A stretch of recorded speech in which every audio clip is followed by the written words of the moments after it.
चलिए स्टूडेंट, आज हम लोग पढ़ते हैं मानव मादा जनन तंत्र, अर्थात मानव में जो मादा सदस्य होता है उसका जनन तंत्र पढ़ते हैं।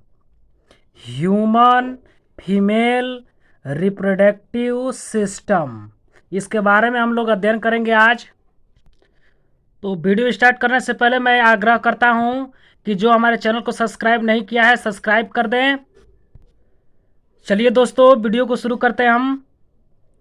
मादा जनन तंत्र के अंतर्गत निम्नलिखित अंग आते हैं, अर्थात मानव के मादा जनन तंत्र के अंतर्गत निम्न अंग आते हैं।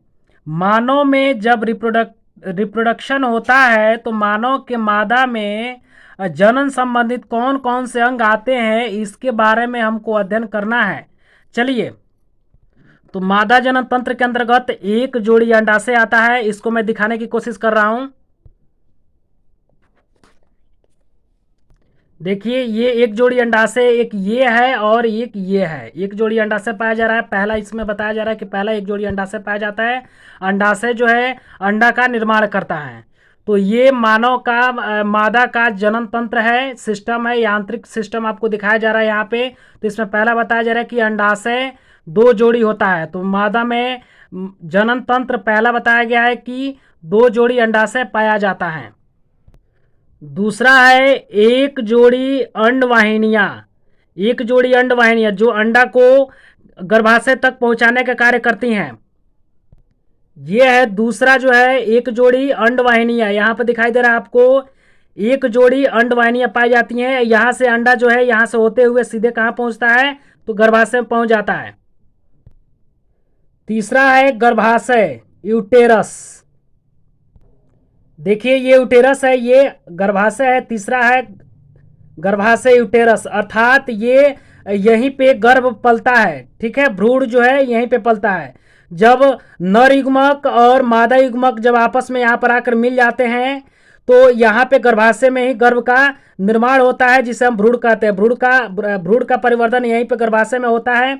तो ये तीसरा होता है गर्भाशय। तीसरा होता है योनि। देखिए, गर्भाशय से लेकर के और जो है भग तक के भाग को हम यहाँ से यहाँ तक के भाग को हम योनि बोलते हैं। ये योनि है। चौथा भाग होता है इसका योनि। चौथा भाग योनि होता है। इसमें पेनिस को जो है प्रवेश कराया जाता है। और पांचवा होता है भग। देखिए, ये भग है। ये जो है योनि का जो सबसे बाहरी भाग खुलता है, जो बाहर की तरफ खुलता है, जो दिखता है बाहर की तरफ, इसको हम भग बोलते हैं। ये पांचवा भाग होता है इसका। ये पांचवा अंग होता है। मादा जनन तंत्र का पांचवा अंग होता है। तो पहला, दूसरा, तीसरा और चौथा और पांचवा। पहला, दूसरा, तीसरा, चौथा और पांचवा। छठवां क्या होता है, जरा ध्यान देना होगा आप लोगों को।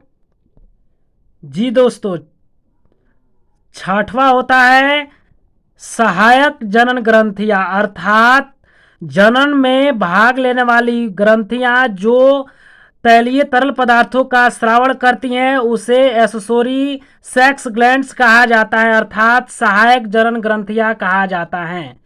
तो मादा में सहायक जनन ग्रंथियां दो पाए जाती हैं।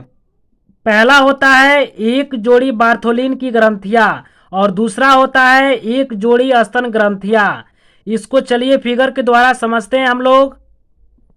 देखिए, यहाँ पर 6 नंबर बताया जा रहा है आपको। यहाँ पे सहायक ग्रंथियां बताया जा रहा है। सहायक ग्रंथियां में पहला बता रहे एक जोड़ी बार्थोलिन की ग्रंथियां। तो एक जोड़ी बार्थोलिन की ग्रंथियां ये होती हैं जो तैलीय तरल पदार्थ का कुछ स्रावण करती हैं। ये मैथुन क्रिया के समय वो जो पदार्थ स्रावण करती है वो पदार्थ मैथुन क्रिया के समय योनि और जो लिंग होता है, नर का जो लिंग होता है उसके घर्षण को स्नेह का कार्य करता है।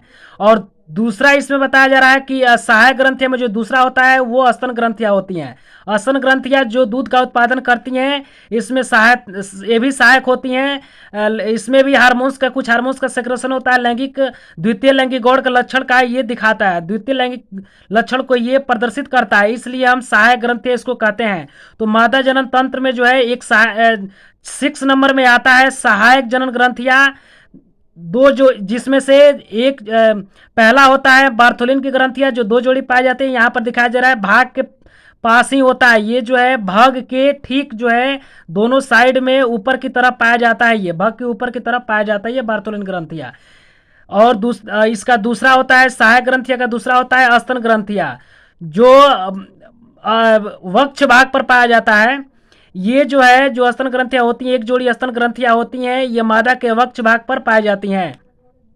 तो दोस्तों यदि वीडियो हमारा अच्छा लगा तो आप लोग लाइक कीजिए, कमेंट कीजिए और हमारे चैनल को सब्सक्राइब कीजिए। धन्यवाद।